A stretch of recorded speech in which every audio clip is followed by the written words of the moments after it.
the PIB as well, right? So first news is about the Abanindana Tagore, right? So recent days what we have seen that nowadays what UPSC is doing, that he is focusing on the questions which is actually individual or personality based. What I mean while saying individual or personality based, in this thing the question can be asked in two ways, right? First thing, they give certain lines about a person and you will have to identify to which person or to which person suits the given lines, right? Otherwise it can be asked in other way also, right?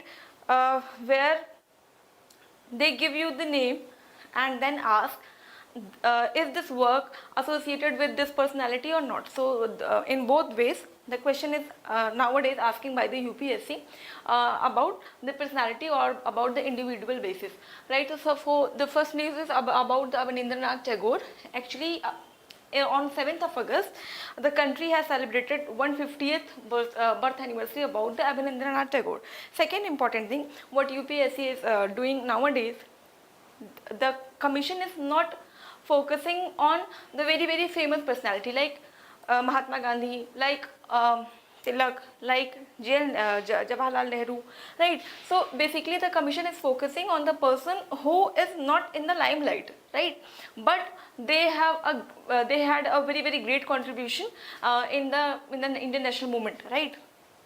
So we will have to focus on those personalities also who has contributed something in the development or in the development of Indian national movement, but they are not on the front side, right? So Abanindana Tagore, basically he was the nephew of Rabindranath Tagore, right? So basically he is known for what? He is known for art, right? So you must have read in your Bipin Chandra that when the people had to aware about the national movement, all kind of thing is used on that particular note. They published articles, they have painted various things on that thing. What they did, you must have heard the name of Nandlal Bose and second Nandlal and second is Abanindana Tagore. What they did, Abanindana Tagore projected the India as Bharat Mata, right? So what he wanted to portray, that everybody has a great emotional connect with mother, right? So when a land or when a territory is projected as a mother, right? So each countryman can contribute to protect the mother, right? So this is basically the concept, that Abanindana Tagore is the person who has projected India, the mainland India, as Bharat Mata, right? So basically he is an artist and associated with Bengal School of Art, right? And in 1905 when Swadeshi movement was taking place in Bengal, he is the man who is projecting or who is painting various things to make people aware about the Swadeshi movement, right? So when we look other contribution of Abanindana Tagore, basically he was the creator of Indian Society of Oriental Art, right? Second thing is that he believed that Indian art and its art forms gave importance to spirituality. That's why he has projected India, the mainland India, as Bharat Mata, right? So spiritualism can raise, right? And basically what he did, he modernized Mughals painting and Rajput painting, and then associate the Mughal painting and the Rajput painting with modern painting, right? So in this way he has modernized and he has collected the Mughals, the Rajput painting in a single frame, right? And the next thing, the important thing, basically we all know Abanindana Tagore basically for his artwork, right? So drawing work, but UPSC can ask you the question that is he contributed something for the literature or not. So this is very important. We all know that he contributed a lot for art art and drawing, but the thing we missed that he has also contributed in the literature as well. So basically some book which has been written by, or which has in which he has contributed, the most important is this Arabian Night. Arabian Night is the most important series. And second thing, a very famous book is Gitanjali, right? So Gitanjali book was written by Rabindranath Tagore, and in this book Abanindana Tagore as well as William Rothenstein has helped the Gurudev. And other book is Budho Angla, Khirer Putul, Raj Kahani. These are the books for the children written in Bengali. So basically the most important literature of Abanindana Tagore is this Arabian Night series, and second, he has contributed in Gitanjali, right? And most important thing, he has projected India, the mainland India, as Bharat Mata by his drawing, by his art forms. Now the second important news about Public Accounts Committee. Public Account Committee. Basically this Public Account Committee, what is the work of this Public Account Committee, right? So this Public Account Committee is formed every year, right? With the strength, in this Public Account Committee, the member of the Lok Sabha as well as member of Rajya Sabha, both are the member of this Public Account Committee. Now how many members are there in Public Account Committee? There are 22 members, right? 15 are from Lok Sabha and 7 from Rajya Sabha. So there are 22 members in the Public Account Committee. 15 from the Lok Sabha and 7 from the Rajya Sabha. Second thing, for how many years this Public Account Committee is formed? So basically each and every year this committee is formed. So the term of office is 1 year. Now who formed this Public Account Committee? So the Speaker of the Lok Sabha found this Public Account Committee, or the chairman. The chairman is appointed by the Speaker of the Lok Sabha. So there are 22 members. Lok Sabha Speaker found Public Account Committee, and then who will chair this Public Account Committee? The chairman is proposed by the Speaker of the Lok Sabha. So the Speaker of the Lok Sabha appoints the chairman of the Public Account Committee. Now from 1967, on the customary basis, what is happening is that each and every year the person from the opposition side became the chairman of this Public Account Committee, right? So this is not a constitutional provision. Please try to focus on this particular thing, that this is not constitutional, that the member of the opposition will be the chairman of this Public Account Committee. But from 1967, it is customary that the member of the opposition will chair this Public Account Committee. So this is overall structure of Public Account Committee. Now what is the objective of creating this Public Account Committee, right? So we have a body, we all know the body, that is CAG, Comptroller and Auditor General of India. So what the CAG do is that CAG has to analyze whether for which purpose the fund has been allocated to certain ministry or to certain department. Is that fund allocated to that ministry or to that department has efficiently used the fund or not? Whether the money allocated to that department or to that ministry is used in a proper way. Is there any kind of leakage, right? So CAG has to find out all those things. Now CAG will present this report to the President. President give this report to Public Account Committee, and then Public Account Committee has to check or has to cross check all the things, all the details which has been given in the report of the CAG, that is CAG, Comptroller and Auditor General of India. So now what is the issue? Why this thing is in the news? Basically this time this Public Account Committee is headed by Adhir Ranjan Chaudhary. Adhir Ranjan Chaudhary is the leader of Congress. As I have told you that the member of the opposition is chair this public account committee, and this is customary, this is not a constitutional basis, right? So basically this time this committee is going to visit in Jammu and Kashmir. Now why? Because the CAG has presented a report, right, and this report is all about rationing and housing for the army personnel, right? So what the report of CAG is saying, the report is saying that there has been a delay in the procurement of high altitude clothing and equipment items up to 4 years, leading to acute shortage of essential clothing and equipment. So the whole issue is centered around the clothing and the other equipments which is very essential for our army who were posted in the higher altitude, right? So the report of CAG is saying that we are not able to provide all those things to the army men. So this time this public account committee is going to visit the Jammu and Kashmir area, right, to find to just to do a cross check about the report which has been submitted by the CAG. Now this is all about the public account committee. This is all about what is the objective of public account committee. Now let us check, is there any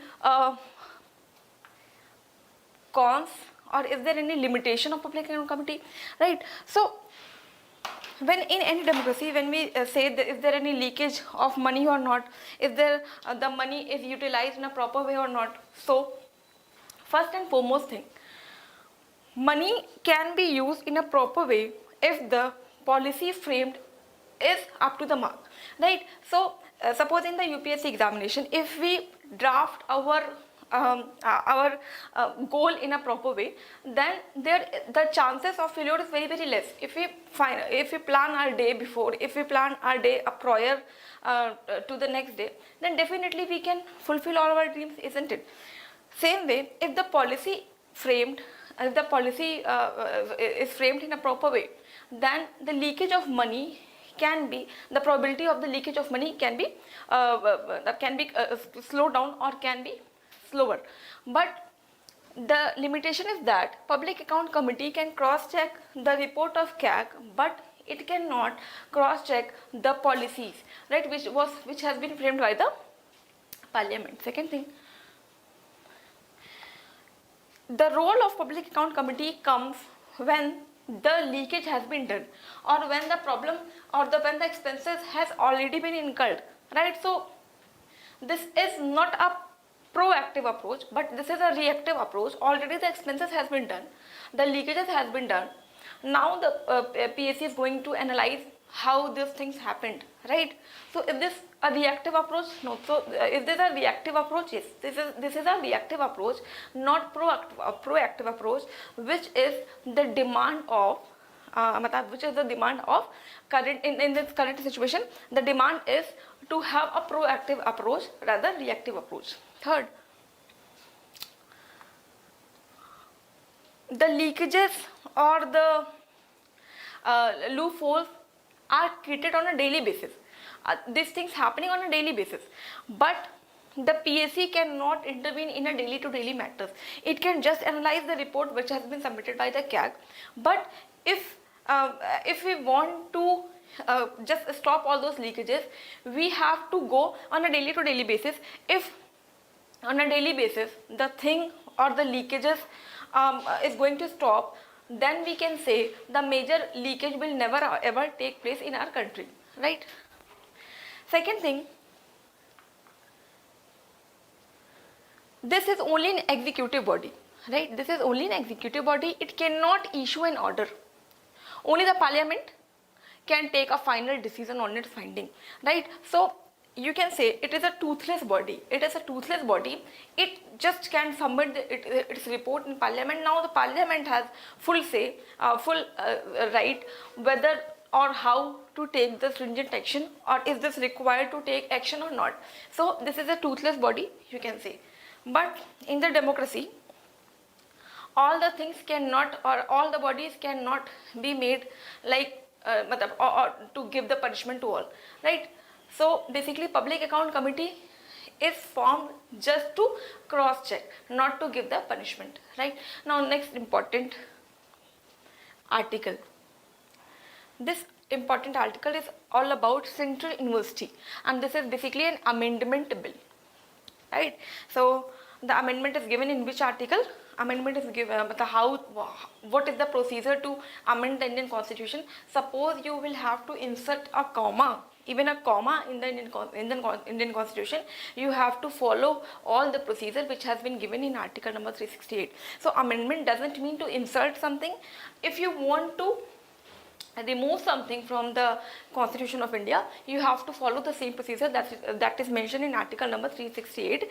And second important thing, if something is removed from Indian Constitution, whether it is actually removed or whether the provision is already the provision is presented in the Indian Constitution. So basically all the articles, all the things which we say now the thing is amended and now it is not the part of Indian Constitution. So the term is used as null and void. So what does it mean, null and void? This means the provision will be there, right? But the effect which this provision can make is null and void. So it is not in effect, but it remain in the Indian Constitution. Suppose something is removed from the Indian Constitution, it doesn't mean that particular thing is removed or chuck it out from the Indian Constitution, but it is present, but the exercise is null and void. The effectiveness is null and void, right? So basically this is Central University Amendment Bill 2021, right? So basically the act is about the Central Universities Act and Act 2009, and in this act the Parliament is going to amend, right? So why they are amending the bill? Because they wanted to establish an university in Ladakh area. So because they wanted to establish an university in the Ladakh area, that's why they are going to amend the Central Universities Act of 2009, and this university will be named as Sindhu University. And why this university is making as a Central University? As we all know that Ladakh is a union territory. That's why the government of India or the central government is planning to open a university named as Sindhu University in the Ladakh area for the holistic development of the student of Ladakh, right? So if we want to make a change in the society, the very basic thing is to provide qualitative education to them, or impart the qualitative education to the students. Once the student get aware, once the students are educated, the development of society can take place from within, right? So then the government will not have to do anything once the society get aware. And to aware the people, the basic and the fundamental thing is to make them educated. So basically recently we have seen the amendment in article 370, right? By article 370 we have credited the Ladakh area, the Jammu and the Kashmir, right? So under these things, the government is planning to open a university named as Sindhu University in the Ladakh area for the holistic development of the student of Ladakh. And it is centered on the higher education, and it will surveillanced by the Ministry of Education. Now next important thing. Now this news is all about Khel Ratna Award. You must have read this news in your Hindu also. So recently they have renamed this Khel Ratna Award. Earlier it is known as Rajiv Gandhi Khel Ratna Award, and now it is known as Major Dhyan Chand Khel Ratna Award, right? Now it is important to know who is Major Dhyan Chand. So basically the Dhyan Chand is the 3-time Olympic gold medalist. Recently you are seeing the news that India is also a participant in the Olympic Games. So he is 3-time Olympic gold medalist, and he is you can say he is the greatest hockey player, and his birthday is on 29th of August, and we mark his birthday as the National Sports Day, right? So you will have to memorize these things also. National Sports Day is celebrated on the birthday of Major Dhyan Chand, right? And what is the importance of Khel Ratna? Basically Khel Ratna is highest sporting award, and this award is this award is given, or this award is provided by Ministry of Youth Affairs and Sports for the spectacular and most outstanding performance over a period of 4 years. So the key word is, when a player continuously perform outstanding for 4 year, then this award is awarded to them. Right on now, this is the highest sporting award, and this is the award is given by the Ministry of Youth Affairs and Sports. Now, one important news related to a scheme. This is Pani Mah. Again, this scheme is all about Ladakh.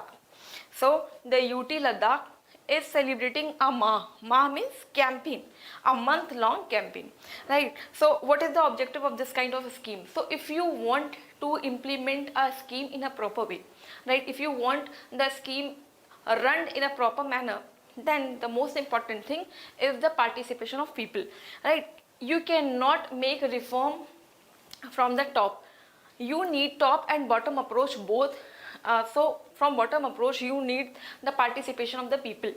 So to get the participation of the people, this kind of campaign is launched by the governments. So recently the government of Ladakh, or you can say the central government, because the Ladakh is an UT, so they have launched a campaign which is a month-long campaign about the Pani Mah. So what is the objective? When there is any when you are reading any scheme, please try to focus what is the objective. So objective is to aware or to check the implementation, whether the Jal Jeevan Mission is implementing in proper way or not. So this scheme is all about making the people, making the society aware about the Jal Jeevan Mission, right? So this scheme is all about, this Pani Mah is launched to make people aware about the Jal Jeevan Mission. Now, you must have heard this news also. Emergency arbitrator in Singapore International Arbitration Center. Basically, this case is centered on 3 stakeholders. First stakeholder is Reliance. Second is Future Group. Now, who is Future Group? You must have heard the name of Big Bazaar Pantaloons, right? So, and third, Amazon.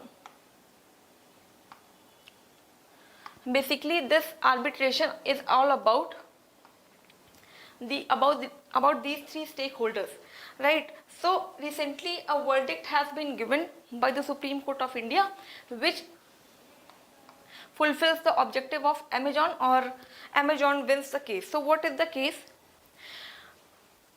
Recently what has happened, that Reliance has various main projects such as Ajio, Jio, right? Reliance Petroleum, same as Reliance Retail Market also. So in the current scenario, everybody or every stakeholder is trying to focus on the retail market. Everybody want to capture this retail market.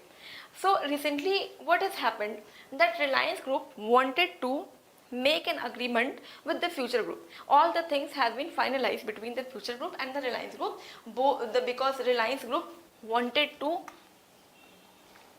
take the stake or purchase the shares from the Future Group in the retail sector, right? Not in the Jio Reliance, but instead of that, Reliance Retail is going to purchase some stake in the Future Group's retail market, right? So in the competitive world, everybody wanted to capture this retail market. Now, what is the role of Amazon? And what is the issue why Amazon jumped in the whole issue? Because Reliance is purchasing the stake of Future. What Amazon is saying that we have already an agreement with the Future Retail Group. Basically, Future Retail Group has various things. As I have told you that they have stakes in the Pantaloons, in the Big Bazaar also. So the stake of Amazon is that we have already a deal with Future Group. In that deal, we have clearly mentioned that in the future, if you want to go, or if you want to do an agreement with any group, you will have to take prior permission, or you will have to inform the Amazon firstly, then only you can do a deal with someone else. But Future Group has not told us about this information. That's why this deal cannot or should not take place. So Amazon has said these things where? Amazon has said this thing in Singapore International Arbitration Center, that is SIAC. Now the important thing, what SIAC did. SIAC is basically provide, or SIAC is an arbitration center, right? Arbitration means where all the stakeholders come, and with the help of negotiation, the body gives his decision. So SIAC has told that what Amazon is saying is actually right. So SIAC provide decision on two bases. First, emergency, and second, permanent. So basically the Amazon went to SIAC on this SIAC in this group, emergency group, because Amazon thinks that if the deal will take place, now then what will we do? So Amazon went to SIAC in this emergency chamber, and in this emergency chamber, basically SIAC has told that what Amazon is saying and what Reliance and Future Retail Group did, we have to stop the whole process. Then and there, we will have to stop the whole process, and then on the emergency basis, we will have to stop all these deals, and we will have to look after this issue in a holistic way, and then we will give the permanent decision. So for now there is no permanent decision. On the emergency basis, SIAC has told that the deal should be stopped, and then we will look the whole issue, only then we will give the permanent decision. Now what is the stake of Supreme Court here? As this verdict come, the Future Group went to the Supreme Court of India, right? So Future Group asked the Supreme Court of India whether the SIAC can issue certain order, whether the India is part of this SIAC or not, right? If the SIAC has any stake in India also, can SIAC pursue, or SIAC can take any decision on which the Indian government is one party, or the Indian company is one of the party. So basically Supreme Court also favored Amazon, and Supreme Court has said that